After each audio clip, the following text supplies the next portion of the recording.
Assalamualaikum warahmatullahi wabarakatuh. Alhamdulillahi rabbil alamin. Wabihi nasta'inu ala umurid dunya waddin.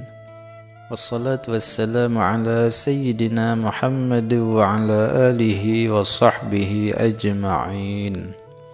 Sahabat muslim yang dirahmati oleh Allah subhanahu wa ta'ala, setan akan senantiasa menggoda manusia agar salatnya tidak sempurna, bahkan membujuk manusia agar ringan meninggalkan salat. Karena itu Rasulullah sallallahu alaihi wasallam bersabda, jika panggilan salat tiba atau azan dikumandangkan, maka setan akan lari sambil mengeluarkan kentutnya hingga ia tidak mendengar suara azan. Apabila panggilan azan telah selesai, maka setan akan kembali, dan bila iqamat dikumandangkan, setan kembali berlari, dan jika iqamat telah selesai dikumandangkan, dia kembali lagi. Lalu menyelinap masuk kepada hati seseorang seraya berkata, "Ingatlah ini dan itu." Dan terus saja dia melakukan godaan ini hingga seseorang tidak menyadari berapa rakaat yang sudah dia laksanakan di dalam salatnya. Hadis riwayat Bukhari. Padahal salat adalah ibadah yang paling utama dan yang pertama kali dihisab. Tentunya setan tidak akan mudah membiarkan manusia menyembah Tuhannya. Setan akan terus menempel bersama orang yang salat agar salatnya tidak khusyuk. Dinukil dari buku karya Dr. Hasan Al-Qudsi, 60 kultum dan tausiah terbaik sepanjang masa, disebutkan ada orang-orang yang salat bersama setan. Mereka adalah sebagai berikut. Pertama, orang yang was-was dalam niat. Setan membuat hatinya was-wasan dan tidak yakin niatnya telah sempurna.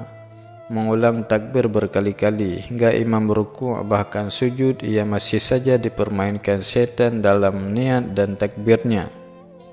Kedua, orang yang ingat itu dan ingat ini.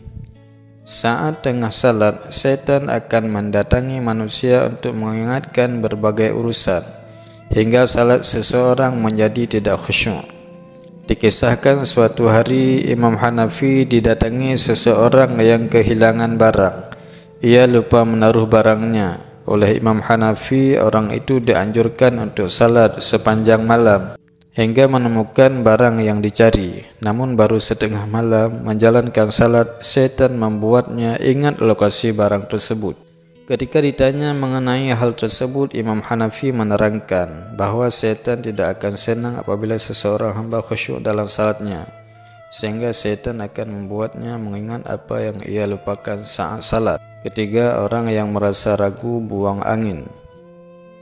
Perasaan ragu buang angin atau tidak adalah sebuah gangguan yang setan hembuskan untuk mengacaukan salat seseorang. Rasulullah SAW bersabda, jika salah seorang di antara kalian merasakan hal itu, maka janganlah membatalkan salatnya sehingga dia mendengar suaranya atau mencium baunya tanpa ragu. Hadis riwayat Ahmad. 4. Orang yang tidak fokus pada salatnya. Setan akan membuat seseorang yang sedang salat menjadi tidak fokus dengan mencuri perhatian, menjadikan orang yang sedang salat menengok ke sana kemari, membuat tulisan di depannya, atau teralihkan oleh dering telepon genggamnya. Dalam sebuah hadis yang diriwayatkan oleh Aisyah radhiyallahu an, ia berkata, saya bertanya kepada Rasulullah SAW tentang hukum menengok ketika salat. Rasulullah SAW menjawab, itu adalah curian syaitan atas salat seorang hamba. Hadis riwayat Bukhari. Kelima, orang yang salatnya tergesa-gesa. Salat dengan tergesa-gesa sehingga salatnya tidak tumakninah. Rasulullah SAW sangat melarang hal tersebut. Dalam sebuah hadis, Rasulullah SAW bersabda, sejahat-jahat pencuri adalah yang mencuri dari salatnya.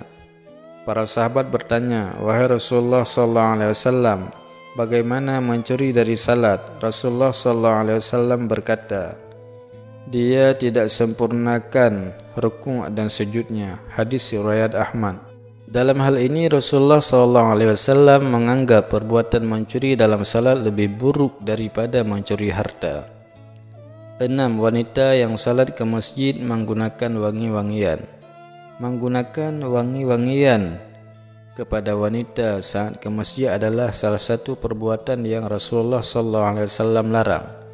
Rasulullah SAW bersabda, yang artinya, jika salah satu dari kalian para wanita hendak ke masjid, maka janganlah sekali-kali menyentuh wewangian. Hadis riwayat Muslim. Demikianlah, syaitan akan terus mengganggu manusia dengan berbagai cara agar salat seseorang menjadi tidak sempurna. Wallahu a'lam.